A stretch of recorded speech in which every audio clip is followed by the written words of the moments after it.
Hello and thanks for watching my video. Today we're going to be talking about an interesting aspect of Guild Wars 2 Heart of Thorns, and that is the various maps that have come into the expansion. So they've introduced 4 new maps that are actually playable in the game. They would be Verdant Brink, which we actually got to do during the betas. A pretty interesting map. I actually really enjoy Verdant Brink. I think it's a well-designed map. It's got several layers. There's nothing wrong with that at all. I think the event system's really good. I have no issue at all with Verdant Brink. I think it's pretty well done. Generally positive. I think it's, as a map, I'd say it's 9 out of 10. Really, really good, well-designed map. And then we move on to the Auric Basin. Now, there's been a few people that have actually mentioned to me, particularly some of my guildies, they're not too keen on Auric Basin. I actually, along with the majority of people I have spoken to, I'd say 90% love this map. It feels like the jungle. It's got the Golden City of Tyria. The meta event is really, really good. Generally, I actually enjoy going around this map. The Pocket Raptors are bloody annoying. But apart from that, it's a really enjoyable map, and for me, it's actually my favourite map out of the 4 maps that they've introduced. They've got a lot of lore in the game in this map as well. You get to see the falls, which was a big aspect of Guild Wars 1. You get to see the old statue of Balthazar as well. It's really great seeing those aspects, and some of the old golems as well. Then we come on to the 3rd map, which was Tangled Depths. My opinions of this aren't so positive. For me, I find it very confusing. I have to say, it is brilliantly designed because there's so many twisting, turning bits to actually get to the areas. But to find these places is so hard. It's really tricky to figure your way around. They've got the Chak, which are annoying enemies. The Mordrum as well. But some of the stuff is pretty interesting in there. However, just for me, my point of view, the meta event is it's really difficult, and there's never enough people on there.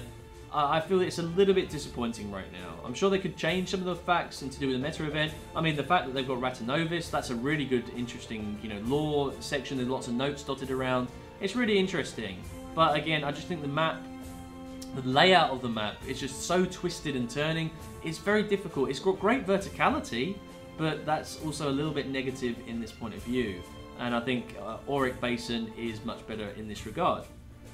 And then we have the final event, the final map, which is Dragonstan, which is basically one big meta event that starts through the map, and you work your way through to fight the mouth of Mordrum. For me, I think this is a very interesting change for ArenaNet. Obviously, you've had the Silver Waste where you build up to a big meta event at the end, but this is you slowly pushing your way through. And I think it's something that the maps of Ore were initially supposed to be like, this push through to try and unlock the temples. Whereas this, in Dragonstan, you have 3 sections, north, south and middle, and you actually push forward and come together to fight the mouth of Mordrum at the end. A phenomenal meta event, really well designed.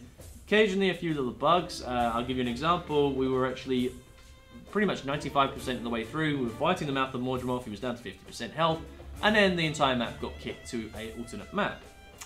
Very disappointing. But generally, it's pretty flat. There's not much verticality in it. It's okay. Pretty bland regarding landscape-wise. But for me, the meta event makes it a really good map to play in.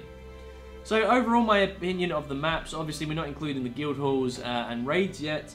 But for me, the opinions of the maps generally are favourable. I would say Auric Basin and Verdant Brink, definitely 9 out of 10 maps. Tangled Depths is more of a 7 out of 10, potentially 6, just due to the disappointing meta event. And then we have the final Dragonstan, which has a fantastic meta event, but a little bit disappointing on the actual environment. So I'd give this sort of between a 7 and an 8 out of 10. So overall, the new maps they've introduced, although pretty limited, I think for Auric Basin and the Verdant Brink, they are so expansive, it sort of counts as a couple of maps, whereas Dragonstan and the Tangled Depths don't, and they're a bit disappointing. Overall, I think ArenaNet have done a very good job. Some interesting different maps. Each map is very diverse, very different to the previous map, and for that they should be applauded. I'd love to hear your comments. What's your favourite map in the new expansion? Please let me know in the comment section below, and I'll see you on the next video.